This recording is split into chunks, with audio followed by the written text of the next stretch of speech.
Ready, set, go global with your small business. Powered by DHL Express. Hello and good morning, good afternoon or good evening to you wherever you're listening. I'm Louis and thanks for joining us for episode 2 of Ready, Set, Go Global with your small business.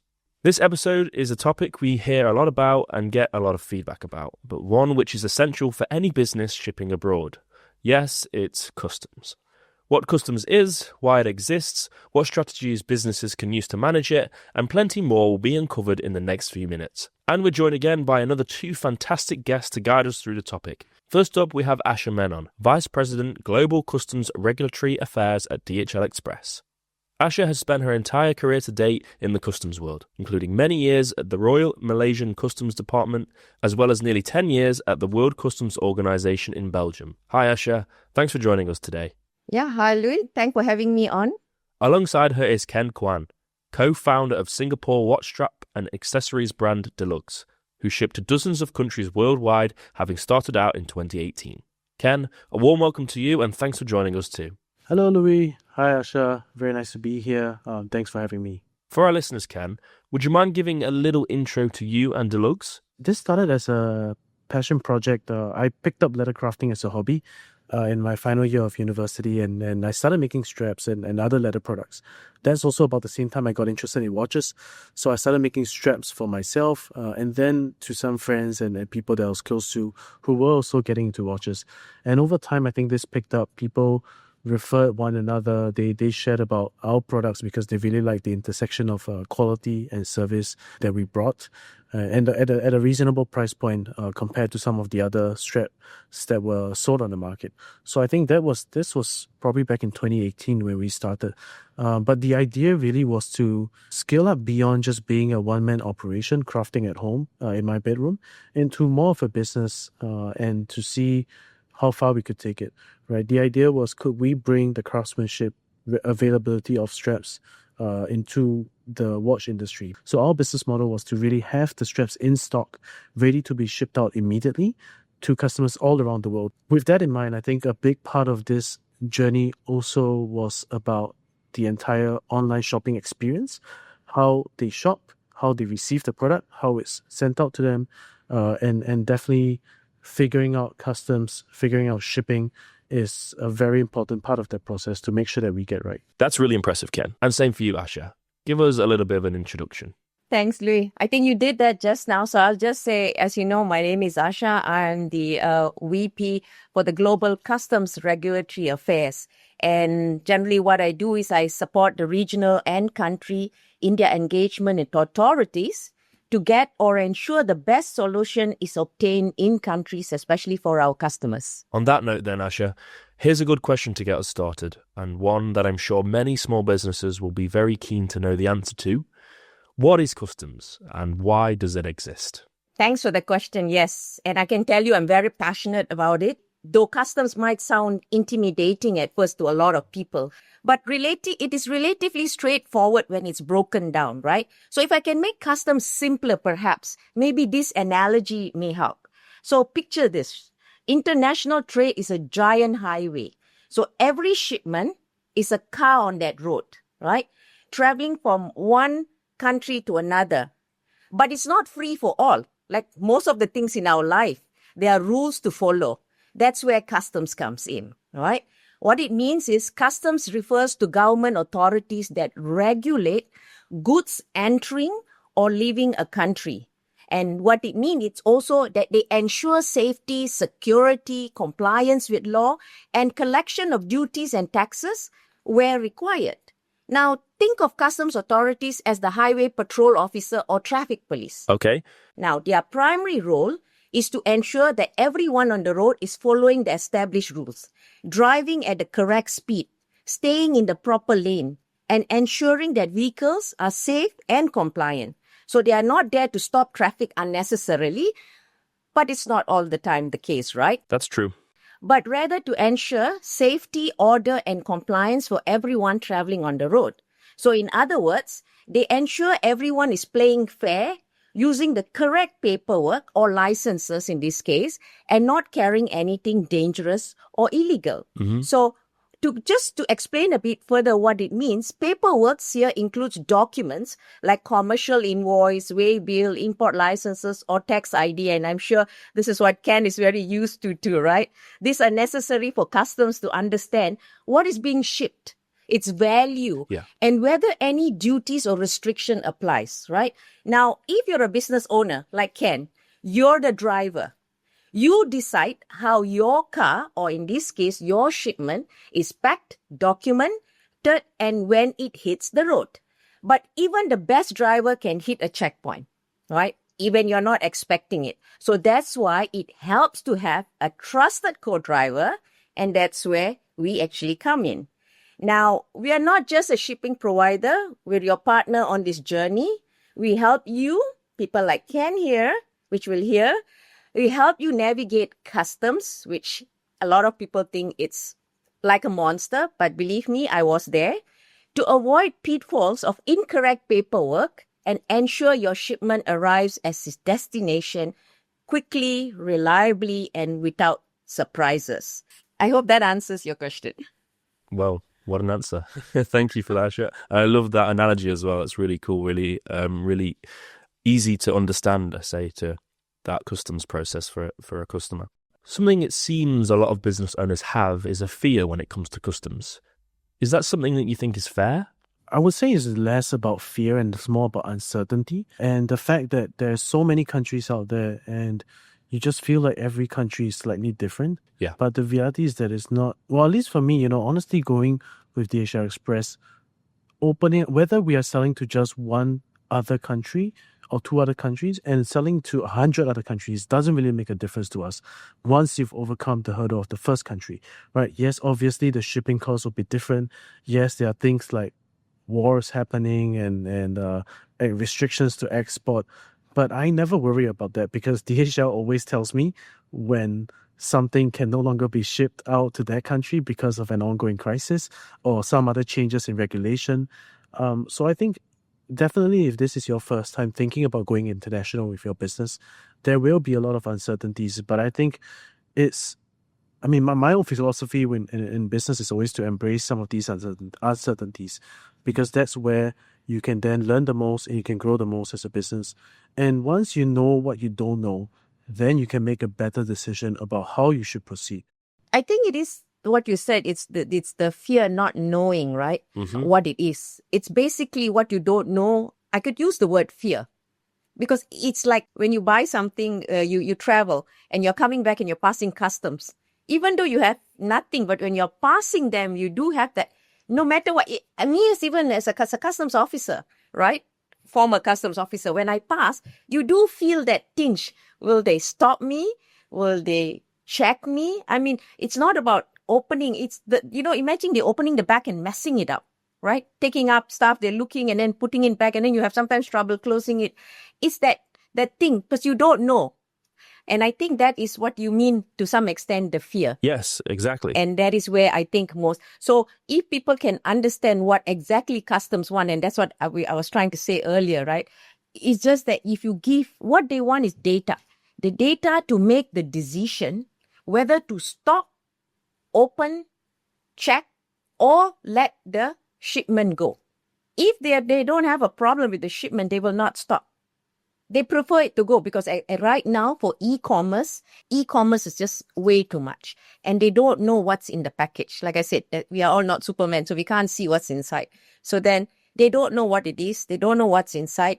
And that is the fear for customs. So our fear as business is we don't know what it is, right? The uncertainty that Ken was trying to say. But on their side, if you want to understand, they don't know what it is that we are shipping. That is their fear, that they might let something into the country that might cause harm. Mm-hmm. So I think it's fear on both sides. While we always say fear for only on SMEs or industry, but it's actually both sides. That's a really interesting way of looking at it, actually. And I think we've all had that feeling at the airport going through customs. And I guess it's the same for shipments. Ken, from your side, when you were first starting out with Delugs, did you have any surprises with customs? Were you surprised with either how difficult it was or how easy it was? So when we started the business, we knew right from the start that we wanted to sell internationally. It's a very niche space. Not everyone needs a watch straps. Customs definitely was something that I remember in the early days of customs, it was really going down to the post office because we sent out by postal service, and I had to get those forms and filling out the details of what we're sending over and handwriting all those forms because the postal office just doesn't do it digitally. They don't, at least in Singapore, they don't, and they don't have ways for they can send the form in bulk. So I remember that every package, I had to write the details of the customer, write what we're sending over, the declared value and things like that. It was definitely a bit of a hassle in shipping abroad. And then along a couple of years later, COVID happened. And that's where postal service just became downright unreliable. And we transited to working with DHL. And since then, to be honest, customs hasn't really been that big of a problem for us administratively because we can just ship internationally without worrying about can we actually send to the country. I think most countries that today we sell to, I think over 100 countries. Wow, okay. And DHL Express definitely does deliver to those countries without much issues. I mean, there are some countries with problems, but by and large, to most places where we have significant economic activity, DHL Express ships there without much customs issues. Or even if there are issues, they're right by our side, helping us to overcome some of those challenges. Especially this day and age. I mean, this is March 2025 that we're recording this. There's a lot of changes going on internationally at the US side. And navigating all of this can be a little bit complicated for small businesses like us. I mean, just customers coming back to us and asking us, oh, why are the duties and taxes this amount? Like Asha mentioned, it definitely takes a hit on conversion. And we need all the help we can get to bring customers across the finish line. I mean, there's so much that we have done as a brand to really raise the brand awareness. And we would hate for customs process to really be the last thing holding it back. So yeah, customs is extremely important as a business. If you want to sell internationally, you need to understand what you're dealing with and what are the best ways to navigate around it. How do customs processes impact not just businesses but also their customers? I know you touched on that towards the end of your last answer, but how does that affect the customer? I think very simply it's just how much they have to pay above the price that they're seeing on the website. Right, I mean, you go to a website, or let's say you go to a store, you make a purchase. You know exactly what you're due, and whatever you pay, you walk out with it. That's the end of the transaction. With customs and online shopping, the challenge really becomes that you can pay a certain amount online. The business ships out your product to you if they're based overseas, and when the item hit the customs office, then suddenly you're presented with another bill, right? If you're expecting to pay $50 for a product, maybe you get hit with another product that's another bill for $25. And then now that comes out to $75, and you're not willing to pay $75 for what you just bought. And at the same time, it almost feels like you have no choice but to pay because it's already at your doorstep. So I think that's what customers feel and see if they are buying something where the duties are not paid up front.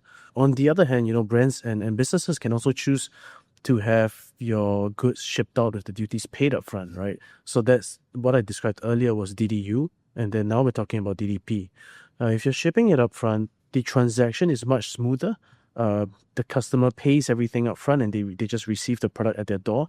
But of course, the problem then is at the point of checkout, it hurts the business because if I'm selling it for $50, when you add it to cart, you see it for $50. But when you go to make the payment, it jumps to $75. Then, customers would be like, why is the price different? Are you trying to tell me one thing, but they end up charging me another thing? So that's another problem as well. And a lot of people just drop off because they see that, the price is now higher than what I expect. So they don't end up making the purchase as well. There's no nice way around this if you're selling internationally. I mean, each approach has its own challenges and problems, I guess. We'll get onto the DDU, DDP conundrum later on in the pod. But I guess to wrap up this first question, what happens if a business doesn't properly account for customs requirements? So what would happen to Delugs, Ken, if you didn't comply with customs? I don't think the business might exist because we just can't send things internationally, right? I mean, if our product gets sent out, it gets stopped at the door. None of our customers would ever receive it. We'll get tons of chargeback from the purchases the customers have made. A lot of unhappy customers, and ultimately, it's just even if you have the world best product, right? I mean, if the experience for the customer isn't the best, And that definitely includes logistics and shipping. Even if things are out of your control, but as a brand, you need to do the best that you can to make sure that the experience is great for the customer. And even if the world best product, but the experience on the shipping end isn't great, I don't think you make it too far as a brand, to be honest. Speaking of delivery and customer experience, Asha, would you like to add anything? I think what happens is businesses should understand, right? I mean, the requirements are legal most of the time, like you said. Some are requirements just as procedures and processes. So what is important is, I think Ken mentioned it, is getting the right and accurate data, information, right? Right paperwork, right information.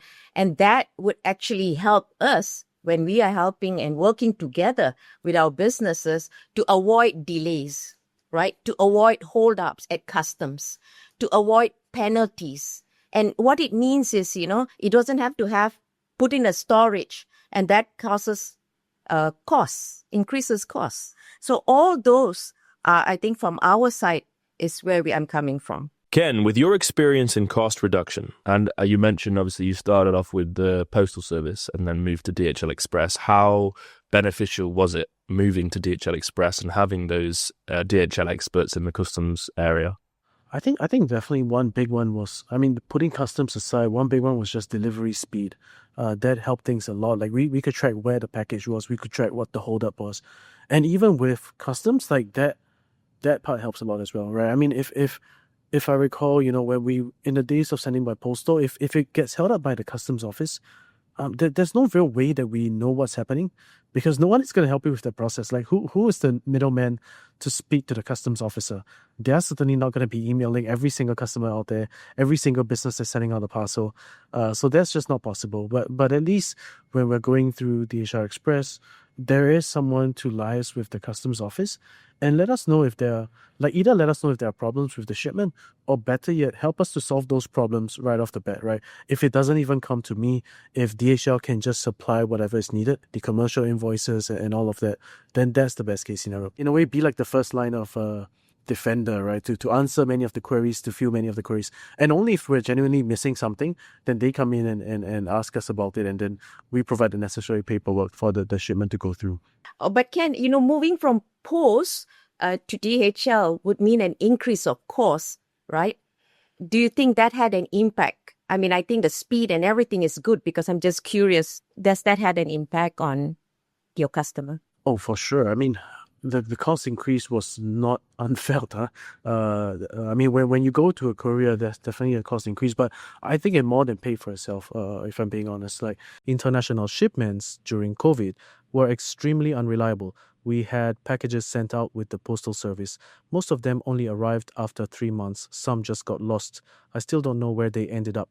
So we were forced to change out of necessity and never went back to the postal service. And I think that says a lot about whether it's worth it or not. If our customers are happy, we are happy. In our world, in our luxury industry, customers don't want to be waiting. If they want something, they want it now. They don't want it in 7 days.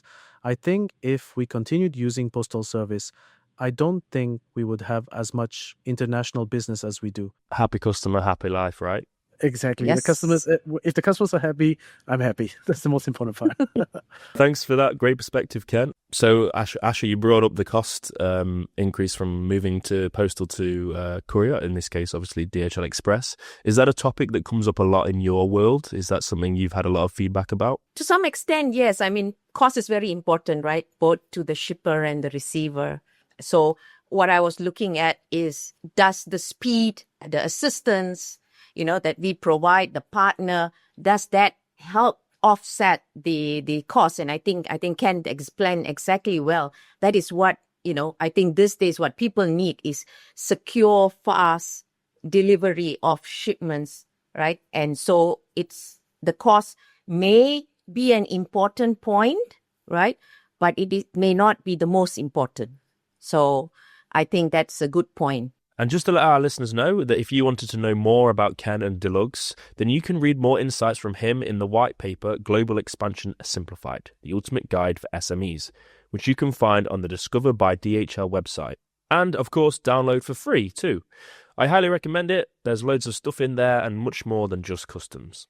So earlier on, we mentioned, Ken, I think it was you that mentioned DDU and DDP. I guess either of you, both of you, can you tell us the difference between DDP and DDU? How does it impact customers, I guess, probably for you, Ken? So I think simply put, DDU is when customers do not pay duties upfront at checkout. So when they're on our website, they do not pay for any duties. DDP is when they include the duties at the point of checkout. So how this is calculated is some magic that our e-commerce platform Shopify does. So they calculate the value that customers would have to pay. So customers pays us for that amount of duties and taxes. And then when we ship it with DHL, we are paying the duties on behalf of the customers. So that's DDP. In the case of DDU, we do not take the duties and taxes from the customer.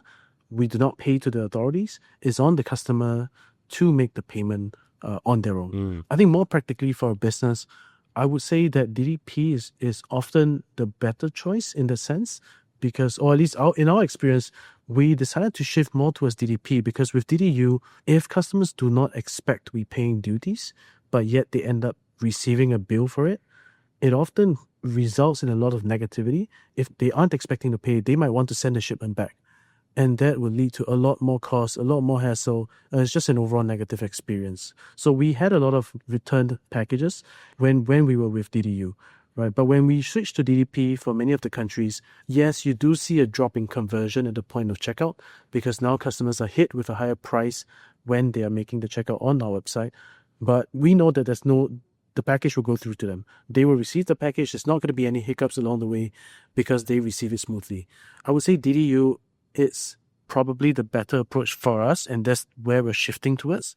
Yeah, I think I'll give a more general answer. I think DDP, delivered duty paid, sometimes it can create complication if people don't understand it fully, especially for small businesses. Of course, we can help to guide that.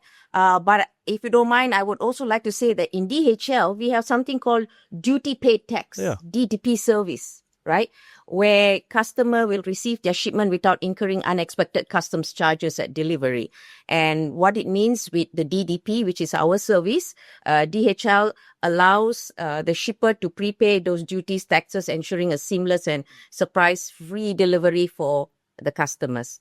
Yeah, it helps to foster trust and enhances, but of course, it's not an Incoterm, but it's our service. I think the most important part is that customers don't want a surprise, right? They want to know what to expect.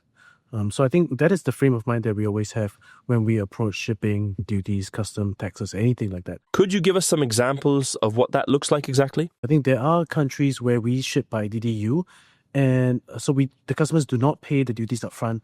And we know from our experience that many of these customers are hit with a surprise tax fee. So one of the things we actually do for these countries where we send by DDU, for example, to Malaysia, our neighbor Malaysia, right, is that when the customer places an order for the first time with us, we actually have our customer support team reach out to the customers and ask them, hey, basically, are you aware that your order would come with additional duties and taxes that you have to pay when the shipment comes in? Just to make sure that they know as part of this process about buying internationally. Because even to today, not many people shop internationally, I guess. They may not even know where the products are shipping out from. So they may be hit with a surprise fee, and we want to make sure that they are aware, they are expecting that fee to come in. I think the other part is that if we ever change our Incoterms for any country, we want to let them know as well, especially for customers that have bought from us before. So just one example for this, with Germany, we used to send our packages there DDP with duties paid, but I think there was some change recently where your business has to be registered within the EU or something to be able to send it via DDP. So we unfortunately had to change to the EU for Germany. And we don't want our customer to be hit with that surprise. They've always been used to paying for taxes up front. All of a sudden, one day, the switch flicks, and now they don't pay for the taxes up front. They have to pay it when they receive the package. So we actually did a more proactive communication to our customers in Germany to make sure that they know that there's this change and that the way that the Incoterms are going to work henceforth are a little bit different. So I think these are all things that we do just to make sure that the customer is aware. There's no surprise. I think at the end of the day, if you know what you pay, what you're supposed to pay, what you're in for, that's fine. I think the situation that we want to avoid is where customers are hit with something that's a surprise to them. I'm as a customer too. Can you imagine when I get the shipment and it says, you have to pay 20 euros. I'm like, God, what happened? What happened when I bought, right? I mean, Yeah, exactly. And I think it's not just that customers reject the shipment, right? There are a number of customers who reject the shipment, and it's extremely painful because we have to decide, do we ship it back? Do we dispose of it? What do we do with it? Do we absorb it for the customer? But I think the other part is that even if there are customers who pay for the duties and taxes and receive it, it leaves a sour taste in their mouth because this is something that's unexpected. Anytime there's something unexpected for an international transaction, customers are always unhappy. And ultimately, that's not something that we ever want. Going back to what I said earlier, as long as our customers are happy, we're happy, because customers will speak to one another. They'll share it. If you do a great job, they may share about it. They'll leave a review. They may talk to their friends about it. But if you do a bad job, you can be sure that they will share about their negative experience with anyone and everyone that they know. Yeah, I mean, absolutely. You always have to assume that customers will talk about their experiences. Have you had any direct customer feedback on this? I mean, over the years, definitely for sure, many times, most of the time, thankfully, it's positive feedback. We have people in the US telling us that, they received their package faster than a shipment that's supposed to originate within the US. So sending from Singapore to the US was faster than US to US. I think because we're going with DHL Express, whereas many local shipments within the US are using USPS, the postal service, which may be a little bit slower. So no delays and all that. I think people are just surprised that they could order on a Friday and receive it on a Monday. And it's shipping all across the world. Right. And I think same for other countries, right? From Singapore to Hong Kong, it's overnight. If they order it today, by tomorrow, they're going to get the package. And I think that really is something that people are pleasantly surprised by, and they're happy to share about that. Because like I mentioned earlier, when they want something, they want it immediately, right? On the other hand, we've also had issues where we'll send out a package, and for whatever reason, I mean, I don't think this is on DHL Express. I think sometimes customs office just has packages that are stuck somewhere, right? There's nothing else that anyone can do. And oftentimes a customer is waiting a week for their package and it's just somewhere in the system. You can put in the tracking number, but nothing's updating for days. And then there's that frustration, customers are like, oh, when is it going to come? I can email to Delugs, but Delugs is gonna, they don't have the answers as well. And no one really has the answers, I think. I'm not sure, Asha, do you know the answers when things like this happen? Are there things that you can do to facilitate shipment? Yeah.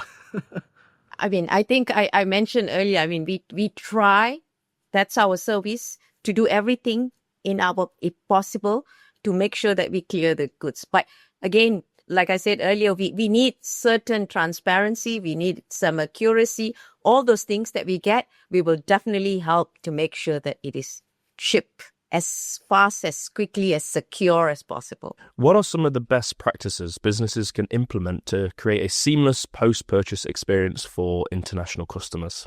There is a few things that a business could do that would help to make their experience a good experience, right? I think a few things on the checklist will be good and clean master data maintenance, for example. What it means, it's keeping your business information like addresses, contact detail, products, tax number updated. So this data will prevent errors in shipping and customs clearance, and it really helps people like us. Clear and precise product description is another best practice. When you say clothes is actually not good enough, if you say woman's cotton t-shirt 100%, it's much better. What it means, because customs really need to understand what you're shipping. What is it in? What is it made for? What is this used? They're not Superman or Superwoman, right? With X-ray vision. So they don't know what's in the box. So that will help with the best practice. So a vague description can slow things down. So a clear one helps shipment move faster. Perhaps the right HS code. And I think, Ken, you mentioned just now. So what it means, the good HS or harmonized system code is a universal product ID, right? Used by customs worldwide. It informs them about the product. So applicable duty and whether a license is required. So, and here I think, I'm not sure whether Ken, you use it, but we do have something called MyGTS, our free DHL tool. To help search for HS codes by keyword or category, so anyone can use it for shipping. So I have another tree very quickly. I think one of the things that it can make a very good practice or best practice for businesses is to ensure that you give the correct country of origin. It is not where the product is shipped from, but where it's manufactured or where it's significantly changed. Getting this wrong can result again in incorrect duties or even seizure of goods, and that will not be best practice, right? How about accurate declared value? Again, value is very important. Please try not to think that, if I under declare the value, we will save duties. It doesn't help to make a best practice, right?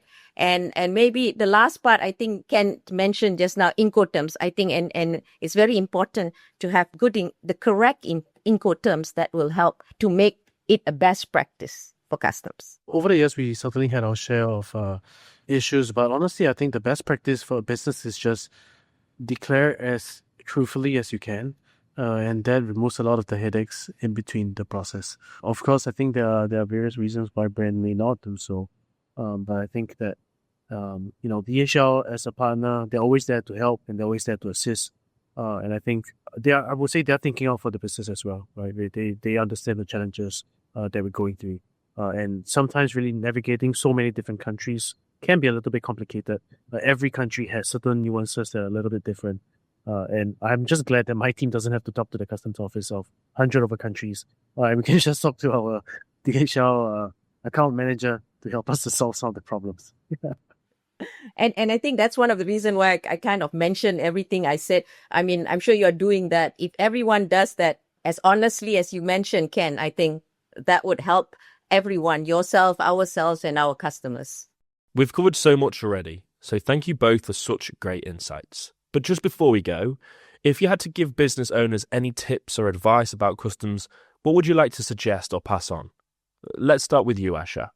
Okay, so from my side, the tip will be, it's not difficult to ship internationally. And I think you heard from Ken how he started and it became much easier. So it's just that ensure that what I've mentioned earlier, that you provide all the right information, which is very important for us. So I gave a list of it, which if I ran very, very quickly, descriptions very important, HS codes are very important, country of origin, the value, right, the Incoterms. I think make sure that you have all that information, and with that information, with good quality data, we can ensure that the smooth movement and clearance of shipments through customs. And Ken, what about some tips from you? I think for any small businesses, when you're thinking about selling internationally, I think the question that I had is it worth the hassle? Like, is it worth the hassle to figure out, to expand your market to a different market? Especially if you're just used to selling domestically and this is your first time approaching selling internationally, that can be quite a hurdle. That can feel like, in your mind, there's this, there's a lot of unknowns in your mind about what it is, how you're going to navigate it.